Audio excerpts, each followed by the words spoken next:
안녕하세요 여러분, 박재호 선생님입니다. 정력학과 조금 다른 부분이 있다면 재료의 성질이 들어가기 때문에 조금은 더 난해한 부분이 있습니다. 자, 그러한 성질들을 더 결합시켜야 되기 때문에 조금 더 생각을 해줘야 되겠죠. 그렇지만 큰 근간은 역시 정력학이기 때문에 정력학이라는 부분에서 적용되어진 여러 가지 규칙에 대한 부분을 좀 알고 있을 필요가 있습니다.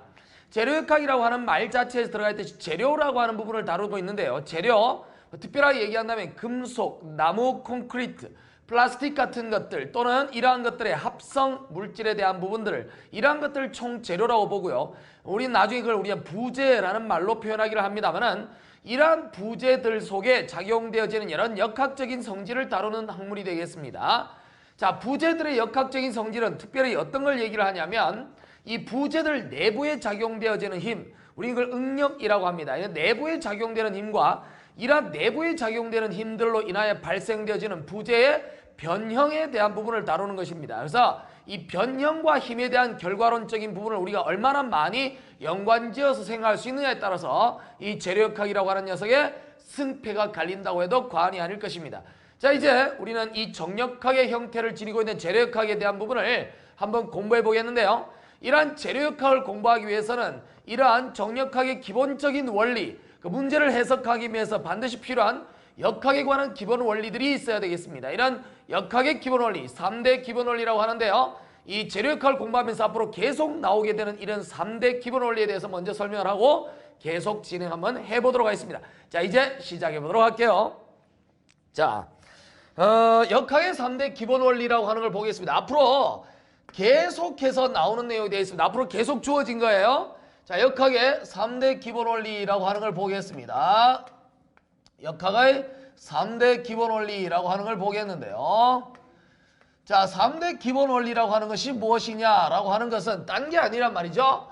그 역학이라고 하는 것을 공부를 함에 있어서 앞으로 계속해서 문제를 해석함에 필요한 세 가지 조건이라는 뜻이 되겠습니다.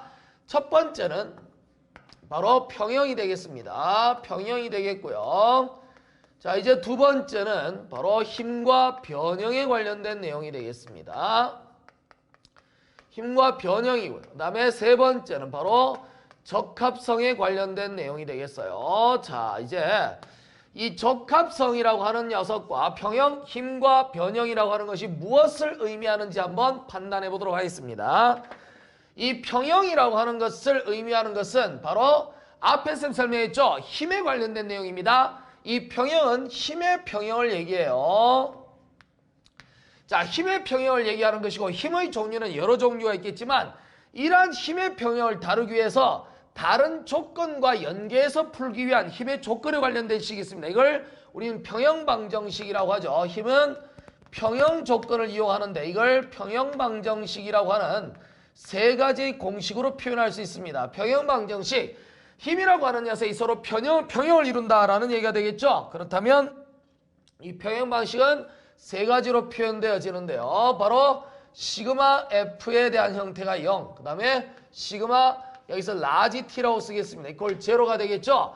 F라고 하는 것은 힘이에요. 힘은 여러분도 알다시피 이건 벡터입니다. 벡터.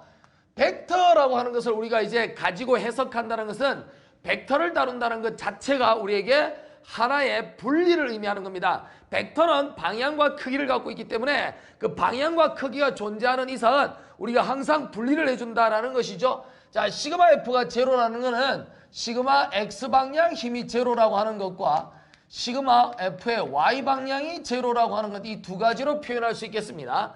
자, 여기와 더불어 Z방향은 우리가 다루지 않고요. 이 T라고 하는 건 토크죠. 토크는 여러분들이 이제 그 정력학을 좀 공부하는 학생은 알지만 토크라고 하는 거는 물리에서는 타우라는 문자로 써요. 근데 이 타우를 재료학에서 다른 어떤 용도로 사용하기 때문에 라지 T를 쓸 것입니다. 이건 토크가 되겠고요. 자, 토크. 회전하는 힘이 되겠죠. 회전하는 힘. 이제 참고로 회전이라고 하는 녀석과 같이 들어가 있는 모든 물리량은 전부 다 우린 모멘트라는 단어를 붙이게 됩니다. 이 모멘트 중에서 회전 힘에 관련된 녀석을 토크라고 하고요. 그래서 이 힘에 관련된 이 토크를 다른 말로 힘 모멘트다라는 말을 쓰기도 하고 또는 이제 추후에 배우겠지만 관성 모멘트 부분에 다룰 거예요. 관성 모멘트는 회전을 방해하는 모멘트가 되겠지만 이 토크라고 하는 것은 회전력을 발생시키는 거야 됩니다. 이게 회전력이라고 하는 것은 아르키메데스 원리에 의해서 거리의 1차와 비례하기 때문에 이걸 단면 1차 모멘트다라는 말을 쓰기도 해요. 그래서 토크는 다른 말로 뭐라고요? 단면 1차 모멘트다라는 말을 쓰기도 합니다.